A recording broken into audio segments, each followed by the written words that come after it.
మహబూబ్ నగర్ పట్టణంలోని తెలంగాణ చౌరస్తాలో ఉన్నటువంటి ఏటీఎం గురి కాబడినటువంటి పరిస్థితి. గురు రాఘవేంద్ర సూపర్ మార్కెట్ కు ఎదురుగా ఉన్నటువంటి ఎస్బీఐ బ్యాంక్ కి సంబంధించినటువంటి ఏటీఎం చోరీ కాబడింది. అర్ధరాత్రి దాటిన తర్వాత దొంగలు ఈ యొక్క ఏటీఎం దొంగతనానికి పాల్పడినటువంటి పరిస్థితి కనపడుతుంది.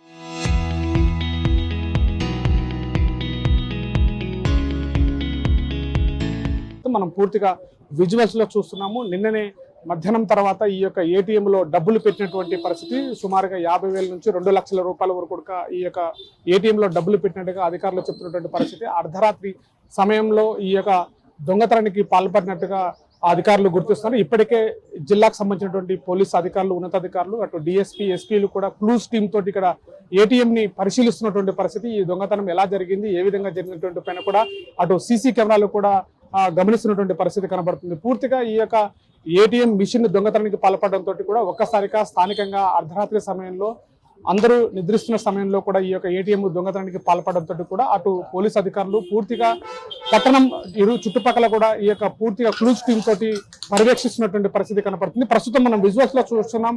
అడిషనల్ ఎస్పీ గారు ఇక్కడ దీని యొక్క ఏటీఎం ని కూడా పరిశీలిస్తున్నటువంటి పరిస్థితి కనబడుతుంది. మరోవైపు కూడా అటు పట్టణ ప్రాంతానికి చెందినటువంటి క్లూస్ టీమ్స్ కూడా ఈ యొక్క ఏటీఎం మిషన్ పైన ఎలా జరిగింది, ఏ విధంగా జరిగినటువంటి పైన కూడా అటు అధికారులు, ఉన్నతాధికారులు, పోలీసులు కూడా పూర్తిగా విచారణ చేపడుతున్నటువంటి ప్రస్తుతం మనతో ఉన్నారు. కొంతమంది పోలీస్ అధికారులు కూడా ఉన్నారు. వారితో మాట్లాడేటువంటి ప్రయత్నం కూడా చేద్దాం.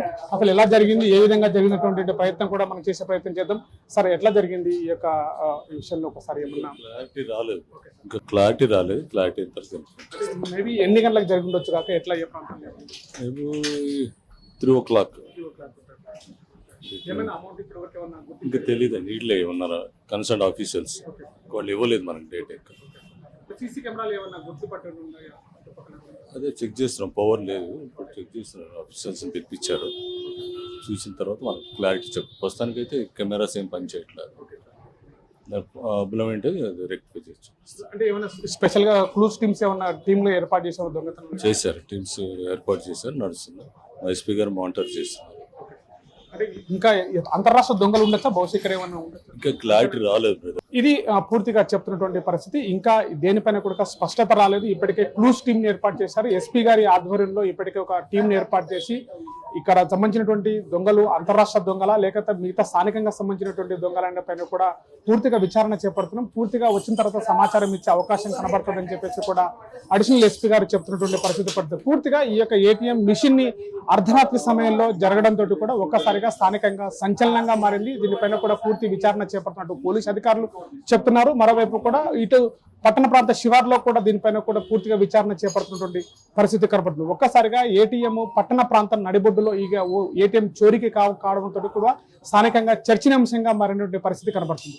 కెమెరా పర్సన్ నర్సింగ్తో శివాజీ, RTV, మహబూబ్ నగర్ జిల్లా. ఎస్బీఐ ఏటీఎం మనకు దొంగతనం జరిగిందని ఇన్ఫర్మేషన్ వచ్చింది.